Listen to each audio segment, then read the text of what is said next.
que é o fim da escala 6x1. Eu gostaria de saber qual a opinião do senhor, né, enquanto pré-candidato, se tem partes que lhe agrada ou não, e como tem sido aconselhado também os deputados e senadores, não necessariamente do partido, que é um partido novo, mas que, né, do antigo MBL, que andam junto com o senhor nessa esfera política, digamos assim.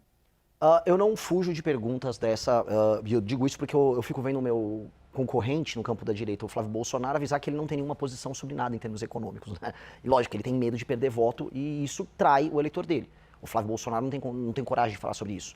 Nós somos contra essa alteração à lei e eu aviso para o trabalhador que está assistindo essa entrevista, você está sendo enganado. A discussão não é se você vai trabalhar mais ou menos recebendo o mesmo dinheiro. A discussão é se vai passar um projeto e aí você não terá mais o seu emprego. É basicamente isso. Porque nós já temos um país que está fora das cadeias globais de produção.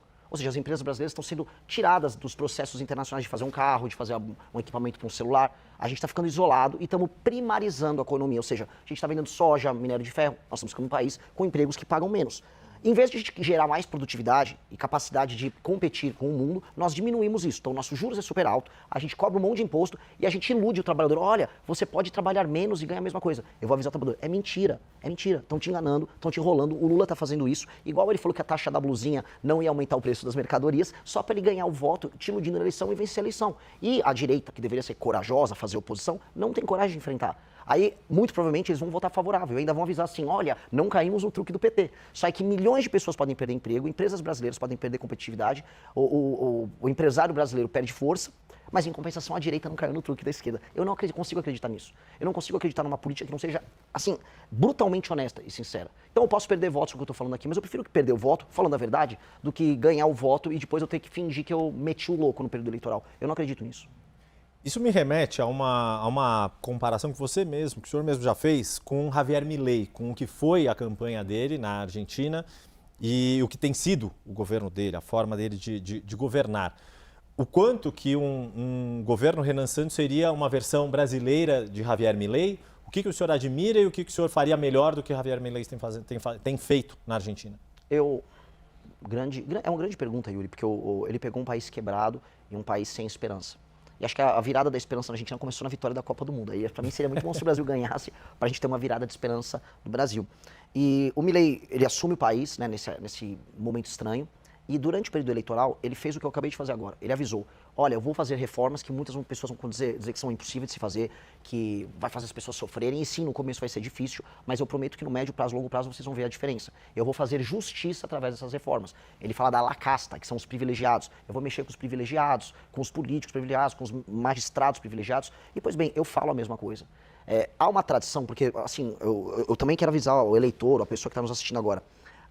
Os políticos não fazem propostas, eles falam com os marqueteiros deles e os marqueteiros avisam o que é popular de se falar no meio de uma câmara. E aí ele não vai falar, por exemplo, de uma PEC que nós já protocolamos, que altera o regime fiscal brasileiro. Que é uma PEC que faz novamente uma reforma da Previdência, porque vai precisar mexer. Nós já protocolamos, desculpa, só para explicar aqui para quem está nos vendo, pelo deputado Kim Kataguiri, que é Kataguiri. o atual deputado que o Missão tem, foi eleito na época pela União Brasil, né? Exato. E pôde migrar para o Missão agora. Então ele protocolou, exatamente, essa é uma PEC que altera o regime previdenciário e assim, quem falar para você que não vai fazer reforma nisso está mentindo, que altera as indexações e as vinculações, que são temas muito difíceis de explicar, acho que a gente nem tem tempo de explicar aqui, mas que são temas que vão ter uma resposta muito forte da esquerda e dos sindicatos. E aí todo político vai falar com o seu marqueteiro e vai falar, não, isso é impopular. O Milei falou na Argentina, olha, eu vou comprar briga. E eu falo a mesma coisa, nós precisamos comprar essa briga e quem fugir da discussão está mentindo. Mas o que eu aviso também, vou comprar a briga, pode soar difícil no começo, mas depois de um ano eu vou poder trabalhar nas alíquotas dos impostos, e eu vou poder trabalhar na queda dos juros. E aí o seu dinheiro vai valer mais e o produto vai custar menos. Aí você vai sentir que você está ganhando mais dinheiro, você vai ter mais capacidade de pagar suas contas e de viver melhor. O que eu aviso é o brasileiro, né, o corpo da economia brasileira é um corpo doente. E você não vai resolver um corpo que está doente dando sorvete para ele. O Lula ficou oferecendo sorvete para o corpo doente. Toma agora um Vale Gás, toma uma energia elétrica. E o Flávio, ele não fala nada. Não vou falar nada, tá, doente? Eu vou ficar quieto porque uma hora você vai sair andando. Dica, não vai sair andando, o corpo vai morrer e eu vou ter que dar um remédio muito amargo. Mas depois do remédio amargo, o corpo vai voltar a funcionar. Larissa?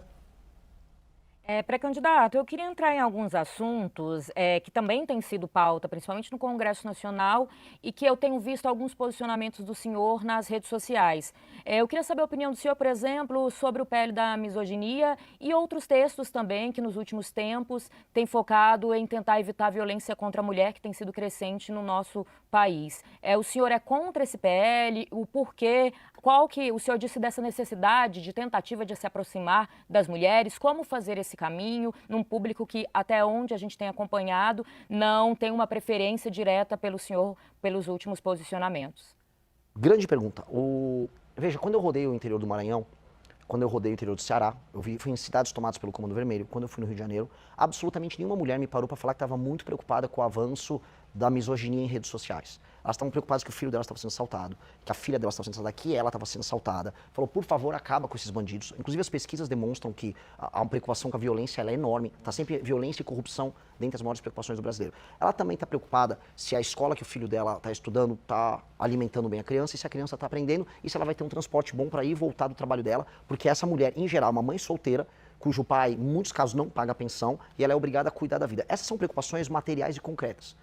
Só que a gente chega nas redes sociais e vê essas discussões do movimento feminista, que olha, nós precisamos discutir a misoginia. O que isso gera? Perseguição a pensamento diferente em redes sociais, ou como eu vi num concorrente de vocês na televisão, algumas especialistas falando que se um homem interromper uma mulher num ambiente de trabalho, isso é misoginia. Pois bem, sendo misoginia, isso seria equiparado à injúria racial, crime inafiançável. Então nós começaremos a ter, vamos dizer, empresas se preocupando em talvez não contratar mulheres, pessoas evitando relacionamentos pessoais e relacionamentos amorosos com medo de uma criminalização das relações. Então, em vez de a gente focar no que realmente interessa às mulheres, nós criamos espantalhos e ficamos focados nesses espantalhos. Eu não consigo acreditar nisso. E aí eu vejo a esquerda interessada em obter votos, fazendo demonstração de virtude no Congresso. Agora vai acabar a misoginia. E a direita covarde votando junto com medo de perder voto entre as mulheres. Eu volto para a minha mesma posição para esse caso 6x1. Quer ajudar as mulheres a não serem alvo de violência? Vamos aumentar as penas para qualquer crime violento contra a mulher. O marido bateu na mulher, vamos aumentar a pena porque a pena não está alta. Pai que não paga a pensão, e isso é a típica família brasileira é uma mãe solteira com um cara que está evitando pagar a pensão. Pai que não paga a pensão, as penas têm que ser muito altas, até porque às vezes ele vai preso e aí tem a remissão da dívida. Tem que pagar e tem que ser preso porque botou o filho no mundo, tem que cuidar. Inclusive, é legal a gente estender um pouco essa pergunta. Há um estudo da FGV de 2007 que mostra que os rapazes que cometem crime no Brasil são filhos de famílias que não têm a presença paterna. Ou seja, o pai não está presente com essa criança, ainda gera um menino que acaba sendo disfuncional e acaba cometendo crimes violentos, perpetuando um ciclo de violência. Então, a mulher sofre muito nisso. Então, vamos atingir essas áreas? Vamos atingir áreas que são centrais para melhorar a qualidade de vida da mulher? Eu prefiro fazer isso do que só fazer esse discursinho meio bonitinho, que para mim não vale nada. Então, para ver se eu entendi, quer dizer, na base de aumentar a punição para qualquer homem que cometa qualquer tipo de crime contra a mulher, em especial nesses casos envolvendo violência doméstica, familiar. Exato, e um agravante sobre um problema que aflige as mulheres, que são as mães solteiras, que é o fato do marido evadir o pagamento da pensão e não estar presente na criação da criança.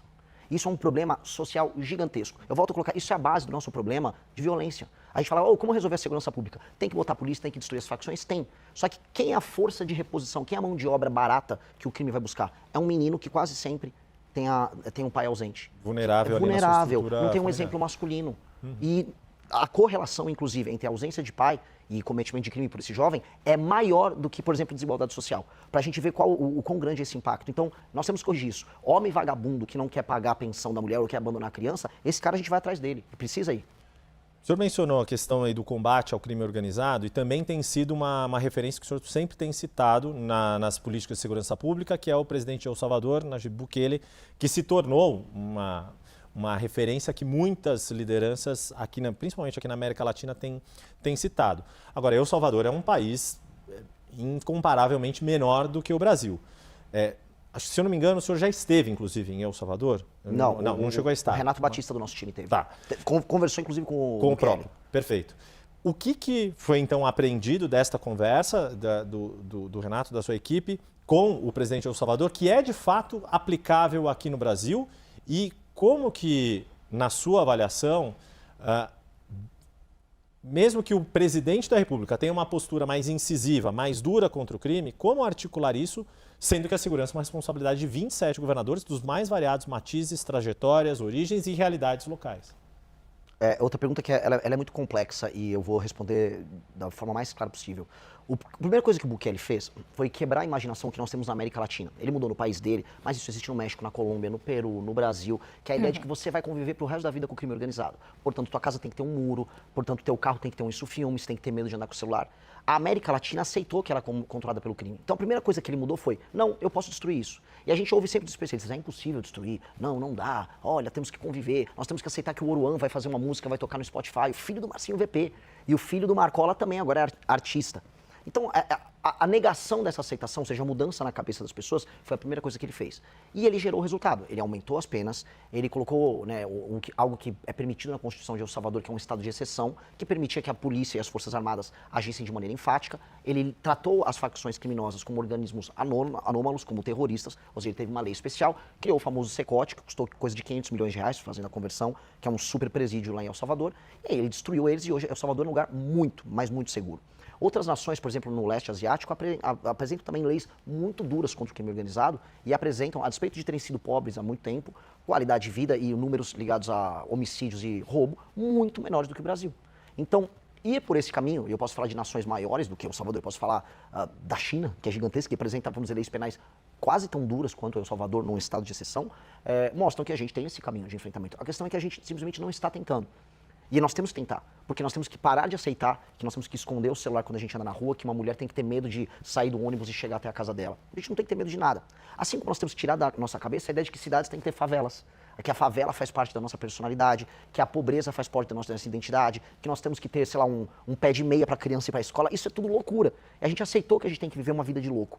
Então, nós temos que endereçar essas grandes questões com a mesma missão que o Bukele entrou. Eu vou acabar com o crime organizado, com as medidas duras que ele adotou e com a nossa capacidade bélica, nós temos através das polícias e da inteligência com o COAF e Polícia Federal. Nós temos que endereçar a questão dos investimentos estatais para acabar com a favela, que é o lugar em que o crime, infelizmente, domina as pessoas. A gente está falando de praticamente 50 milhões de pessoas que vivem sob a interferência direta do crime organizado. E mudar a imaginação do brasileiro de que é possível viver num lugar que é muito bonito e que pode ser feliz. Hoje nós temos um Brasil que tem um potencial enorme, mas é um país triste, cujas cidades são feias. As cidades do Brasil são horríveis. Todas as casas são muradas, as ruas são abandonadas e as pessoas têm medo de andar. Então, essa mudança cabe ao Poder Executivo. Esse é um papel do presidente. E aí, te respondendo sobre a articulação, de maneira muito simples. Há governadores que tentaram já fazer esse enfrentamento, mas eles são submetidos a uma lei penal e as leis de execução penal, que são prerrogativa do Congresso Nacional e da Presidência da República alterar. Então, quando tentaram as UPPs no Rio de Janeiro, por mais que tenha sido uma iniciativa boa, no fim do dia, se não alterasse as leis penais e o Código de Processo Penal, não resolvia nada. Se não tivesse um estado, por exemplo, se eles pudessem decretar o estado de defesa, que permitia que o BOPE entrasse na casa das pessoas onde às vezes se escondia um criminoso, não ia dar, como não deu. Então, o Poder Executivo tem que criar um arcabouço legal e agir junto com as polícias estaduais, com os governadores. Se o governador está cooperando e ele executar, vamos bater as metas juntos. Se o governador não cooperar, como, por exemplo, eu tenho certeza que o governador do Ceará, que vive me processando, não cooperaria, nós vamos colocar um estado de defesa no estado dele, ele fica afastado dessa prerrogativa e nós destruímos o crime no estado dele. Meu recado é para todos os estados. Na Bahia, no Ceará, as pessoas reclamam, e a polícia também reclama, o governador não faz nada. A gente sabe onde está o criminoso, eles estão tomando a cidade, mas ninguém faz nada. Eu vou fazer.